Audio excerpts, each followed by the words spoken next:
Current Affair presents Skyline Drivers Gone Wild. Victims break their silence and recount their horrifying run-ins with these sinister individuals. There was this one time that I had to live with a Skyline driver in this nice, quiet, rural town of Kyneton for a few weeks. And it was awful. I would be coming home from the hospital, I would be so tired. I would go have a nice shower, and then I would be opening my bathroom door, just opening it, and then bang, there would be flashing lights and banging noises in my ears. I thought I was being attacked, but no, it was this man. Oh, this man who drove the Skyline. And this just didn't happen once, this happened repeatedly, day in, day out for these few weeks. I thought I was going insane. I lived in constant fear for my life. Ever since then, I've had anxiety issues. I can't go to the toilet alone. My doctor said it would be a long road to recovery. The assailant was described to be tall, thin, dark, and bristled.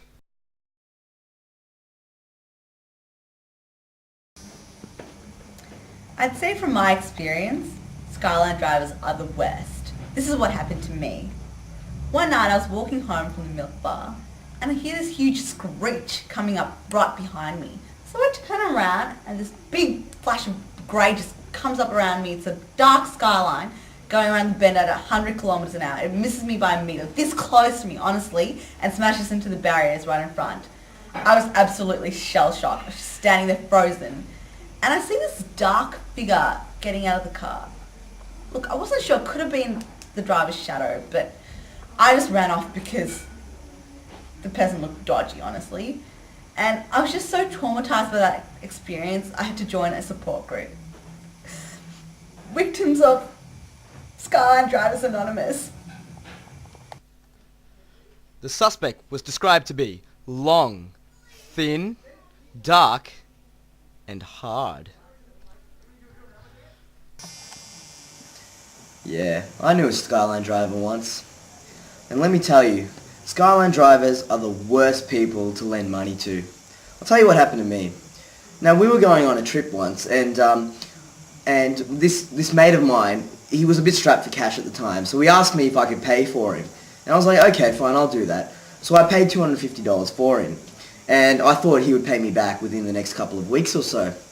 So I asked him back in a couple of weeks, I'm like, oh, have you got my money? And he was like, oh, nah, mate, I haven't been paid yet. And I'm like, okay, that's all right. When will you get paid?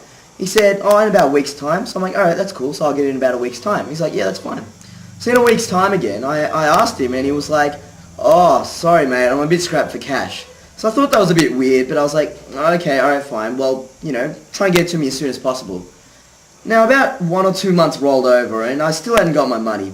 So I was like, okay, what's going on here? I asked him again, dude, have you got the money or anything? And he's like, oh, no, I gave me that same excuse. I'm a bit strapped for cash. See, the thing is, right, I knew he was sort of, covering something there because I'd actually overheard a conversation he had with somebody else about in the very first week I'd lent him money, he'd actually gone and bought a $300 Pioneer headset for his car. I think he had a Skyline, yeah. And then in the week after that, he actually went and bought a toy model Skyline. Now, when he told me he didn't have the money on him, I was ready for him. So I was like, dude, where is my money? I know about all these other stuff that you've been spending on. Now, interestingly, when I brought that up, he somehow managed to get the money to me the very next day.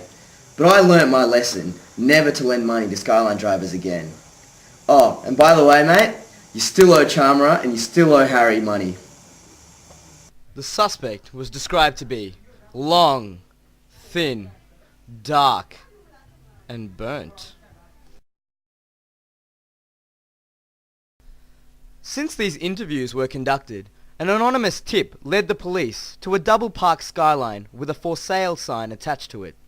Semen samples found in the backseat, dashboard, and exhaust pipe matched to each crime scene revealed that it was in fact the same individual involved in each encounter.